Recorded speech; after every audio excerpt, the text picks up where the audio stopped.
I don't know who needs to hear this, but you probably know more about politics than you give yourself credit for. I've been speaking to Professor Peter Allen, the author of this brilliant book, How to Think About Politics, and the second chapter is all about political knowledge. Most people probably think they don't really know or care very much about politics, and by most measures, that does seem to be true, as Peter explains. So the dominant story about political knowledge is that basically no one has it. There are very few people who really know a lot about politics, or so we're told, and then most people know nothing, or as one political philosopher memorably put it, worse than nothing.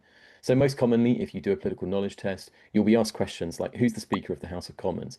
Or you'll be shown a photo of 5 or 6 politicians and asked if you either recognise them or you can match them up with their job. But day to day, do these things actually matter to engaging with politics? Does it really matter if you know who the Speaker of the House of Commons is? Peter points out that there are other, often overlooked kinds of political knowledge that might be held by different kinds of people and might ultimately matter a lot more. Over time, women have been shown to be less politically knowledgeable than men. But when you start asking women about areas of politics that are arguably more relevant to them, so for example, policies that disproportionately affect women, they do then know around the same as men. The knowledge gap closes. So it might be the case that with class, for example, race, and other things, that actually these gaps that look quite big on the traditional measures are actually much smaller when you start targeting those groups with questions that are more relevant to them and their lives. These things are also political knowledge. They're just not captured by those dominant measures. Now, the risk of this is that it creates this sort of doom loop whereby people are told that they don't know anything about politics, and that reinforces the fact that you don't think of yourself as somebody who knows a lot about politics.